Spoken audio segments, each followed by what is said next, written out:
এই যে ঘৃণ্য অপরাধ যারা করে যাচ্ছে, আজকে হয়তো তারা ক্ষমতা এসে ভেবে যাচ্ছে যে এটা তাদের চিরস্থায়ী বন্দোবস্ত। কোনো কিছুই চিরস্থায়ী বন্দোবস্ত না। এদের পরিণতি খুবই খারাপ হবে, বেশি দিন লাগবে না। আর ওই কয়েকটা মাস সামনে গেলেই দেখবে মানুষ, সাধারণ মানুষ এদেরকে পিটাবে, ঝাড়ু দিয়ে মারবে। জুলাই কি অভ্যুত্থান, বিপ্লব, কিসের বিপ্লব? তো খুন খারাপই করেছে, সব খুনি। বিপ্লব কখনো এইভাবে হয় না।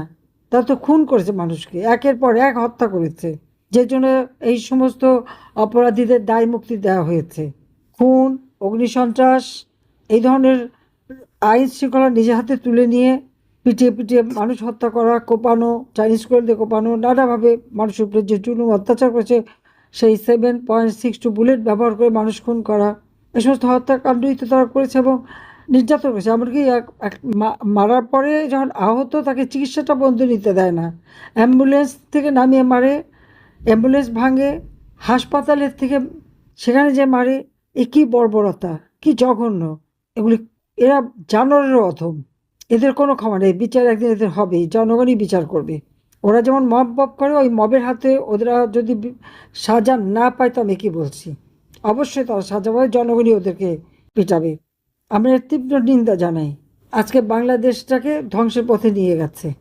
ঘরে বিদ্যুৎ নাই, খাবার নাই, কাজ নেই, যুব সমাজ কাজ পাচ্ছে না, ইন্ডাস্ট্রি বন্ধ, শ্রমিকের কাজ নাই, সার নাই, সেচ দিতে পারে না, কৃষক ফসল তুলতে পারে না, মাঠের ফসল চিটা হয়ে যাচ্ছে।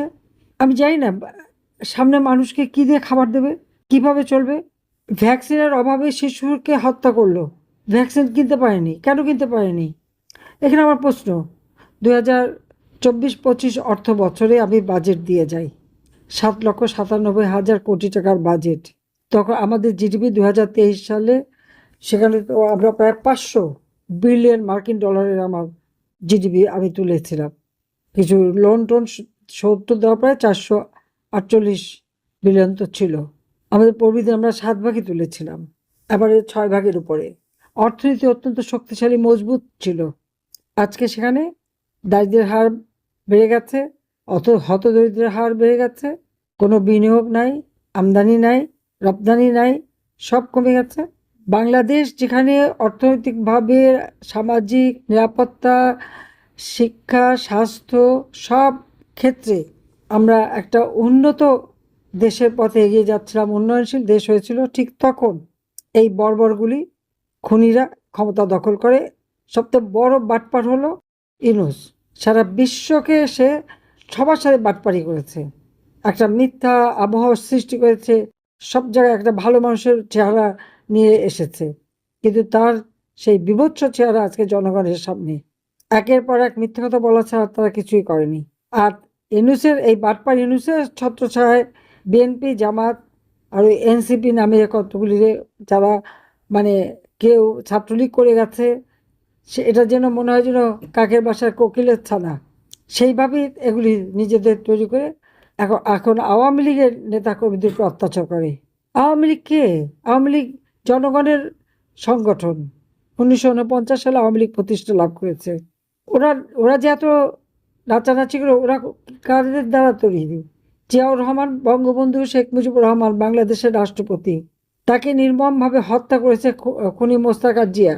আমার মা, আমার 3 ভাই, 2 ভাই বউ, আমার আত্মীয় পরিবার পরিজন সহ 18 জন সদস্য হত্যা করেছে, এবং যারা হত্যা করেছিল তাদেরকেও ইন্ডেমনিটি, দায় মুক্তি দিয়েছিল। সেই খুনি জিয়া, তার পকেট থেকে বের হওয়া হলো বিএনপি। আর জামাত হচ্ছে যুদ্ধ অপরাধী। 71 সালে হত্যা চালিয়েছে, 71 সালে বুদ্ধিজীবীদের হত্যা করেছে, 71 সালে তাদের সেই আলবদর রাজাকার, আল শামস বাহিনী করে যেভাবে নির্যাতন করেছে, লুটপাট করেছে, সে যুদ্ধ অপরাধী হিসেবে তাদের বিচার হয়েছে। তাদেরই দল হচ্ছে জামাত। কাজে এরা আর এনসিপি তো অবৈধভাবে ক্ষমতা দখলকারী ইউনূসের হাত দিয়ে অবৈধ দল। এদের কোনো জনগণের কাছে কোনো তো অবস্থান নাই। ক্ষমতা আসতে না আসতে অজস্র টাকার মালিক, জনগণের পকেট খালি। ওই ইউনূস, তারেক আর তাদের চালাচামুন্ডাদের পকেট ভারী। আর এদিকে অত্যাচার করে আওয়ামী লীগকে ফ্যাসিস্ট বলে। ফ্যাসিস্টকে তুলনা করে দেখেন তো। আওয়ামী লীগ আমলে 15 বছর 7 মাস আমরা ক্ষমতা ছিল, আমরা দেশের উন্নতি করেছি, মানুষের জন্য কাজ করেছি, ওই প্রতিহিংসা পরায়ণতা আমাদের ছিল না। কিন্তু এখন যখন আমার নেতা কর্মীদের উপর চরম নির্যাতন করে, ঘরে ঘরে আজকে আজকে শিশু হত্যা করলো তারা ভ্যাকসিনের অভাবে। সমস্ত টাকা মেরে খেয়েছে। 41,000 কোটি টাকা আমি বাজেটে রেখেছিলাম এই ভ্যাকসিন সহ চিকিৎসার জন্য, সব টাকা মেরে দিয়েছে। আর শত শত মাইল কোল খালি করেছে।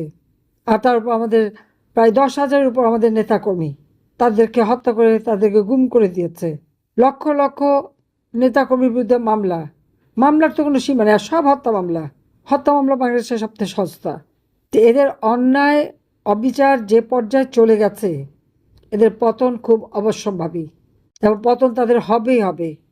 আমাদের মধ্যে মিথ্যা অপপ্রচার চালিয়ে যেটা করেছিল তারা নিজেরাই নিজেদের মানে অপকর্মেই মানুষের কাছে তারা আজকে হেয় হয়ে গেছে।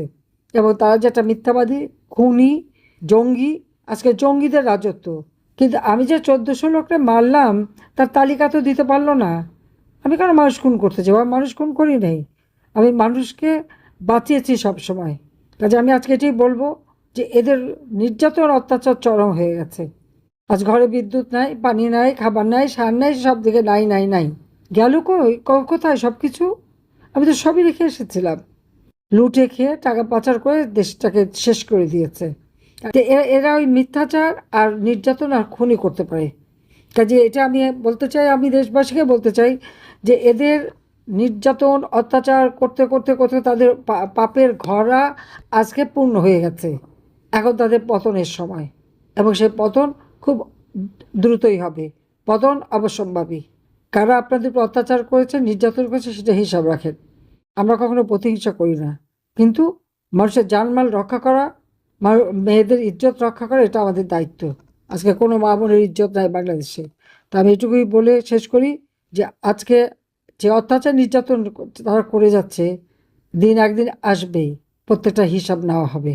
আল্লাহ যেন আমাদেরকে সেই দিন দেয়। আর আমি তো আছি, আমাকে বারবার হত্যার চেষ্টা করা হয়েছে, কিন্তু আল্লাহ যেভাবে হোক আমাকে বারবার বাঁচিয়ে রেখেছেন। কারণ বাঁচিয়ে রেখেছেন একটাই কারণে, আমি জানি আজকে যাদের চেহারাটা পরিষ্কার হয়ে গেল, ওই আলবদর, রাজাকার, আল শামস আর পাকিস্তানি হানাদার বাহিনীর যত সন্তানরা, তাদের চেহারাটা মানুষের কাছে উন্মুক্ত হয়ে গেল। যারা এদেশের স্বাধীনতা চায় না, মানুষের জীবনে শান্তি চায় না, সুখ চায় না, অর্থনৈতিক উন্নতি চায় না, তাদের চেহারাটা দেখানোর জন্যই বোধহয় আল্লাহ আমাকে বাঁচিয়ে রেখেছে। আবার আমরা বাংলাদেশকে উন্নত করব, আবার বাংলাদেশের মানুষ সারা বিশ্বে ইজ্জত পাবে, সম্মান পাবে, মাথা উঁচু করে চলবে। জাতির পিতার সেই আদর্শ নিয়েই আমরা এগিয়ে যাব। সবাইকে ধন্যবাদ। জয় বাংলা, জয় বঙ্গবন্ধু, বাংলাদেশ চিরজীবী হোক। খোদা হাফেজ। তো আজকে এই পর্যন্তই, কিন্তু প্রশ্নগুলো এখানেই শেষ নয়। এই দেশ, এই রাজনীতি, এটা আমাদের সবার। আপনি, আমি, আমরা সবাই মিলে গড়ে তুলব সচেতনতার একটা মঞ্চ। আপনার ভাবনা, আপনার চিন্তা এবং আপনার মতামত আমাদের দরকার। তাই কমেন্টে লিখে জানান এই মুহূর্তে আপনি কি ভাবছেন এবং আপনি কোন দিকে তাকাচ্ছেন। রিপাবলিক অ্যান্ড পলিটিক্স কেবল খবর বা বক্তব্যের জায়গা নয়, এটা একটা ভিন্ন মতের প্ল্যাটফর্ম। এখানে প্রশ্ন করার সাহস আছে, সত্যের পেছনে ছুটে চলার স্পর্ধা আছে। চ্যানেলটি ভালো লাগলে অবশ্যই সাবস্ক্রাইব করে পাশে থাকুন, কারণ একটা ক্লিকেই হতে পারে হাজারো অন্ধকার ভেদ করে আলো খোঁজা শুরু। ফিরছি পরের পর্বে আরও খোলামেলা বিশ্লেষণ নিয়ে। সে পর্যন্ত সবাই ভালো থাকুন, সুস্থ থাকুন। আল্লাহ হাফেজ।